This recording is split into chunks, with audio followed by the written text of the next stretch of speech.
ఒక్కొక్కసారి మన మనసుకి నచ్చని పని ఎవరొచ్చి చెప్పినా ఎంత మొత్తుకున్నా మనం చేయలేము. ఆ ఇంట్లో టమోటాతో ఏ కర్రీ చేసినా, టమోటా పచ్చడి చేసినా బాగా తింటారు. పచ్చడి అంటేనే నాకు ఒకటి గుర్తొచ్చిందండి. ఈ మధ్య ఇన్స్టాగ్రామ్ లో కంటిన్యూస్ గా కొంతమంది అయితే ఇంకా మీరు వంటలు బాగా చేస్తారు కదా, నాన్ వెజ్ పికిల్స్ పెట్టండి, అలాగే ఇంకొంతమంది అయితే నాన్ వెజ్ పికిల్స్ ఆర్డర్స్ అయితే చేసిస్తారని అడుగుతున్నారు. నాన్ వెజ్ పికిల్స్ అమ్మడం ఎందుకో నా మనసుకి అంత మంచిది కాదు అనిపిస్తుందండి. నేను లాభాలు ఆశించి ఏది చేయట్లేదు, బట్ నా కష్టానికి మాత్రం ఫలితం తీసుకుంటున్నా. ఇప్పుడున్న ప్రెసెంట్ సిచ్యువేషన్స్ లో అందరూ అన్హెల్తీ ఫుడ్ తిని చాలా ఎఫెక్ట్ అయిపోయారు. అందుకే మనము హెల్తీ వేలోనే వెళ్దామని నేను డిసైడ్ అయిపోయా. కానీ నేను ఎవరి బిజినెస్ గురించి మాట్లాడట్లేదు, సో మళ్ళీ నన్ను కామెంట్ లో తిట్టకండి. ఎవరి కష్టం వాళ్ళది, ఎవరి లైఫ్ వాళ్ళది.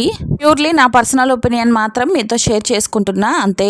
ఇంట్లో కూరగాయలు ఏం లేవు, వంట త్వరగా అయిపోవాలి అన్నప్పుడు ఇలా టమోటా రైస్ చేసుకుంటే టేస్ట్ చాలా బాగుంటుంది. అందులోని ఈ మధ్య వర్షాలు పడుతున్నాయి కదా, వేడి వేడిగా అలా ప్లేట్లో వేసుకొని తింటే అబ్బా ఏమైనా ఉంటుందా. వీడియో నచ్చితే లైక్ చేసి సబ్స్క్రైబ్ చేసుకోవడం మాత్రం మర్చిపోకండి. Tata, bye bye.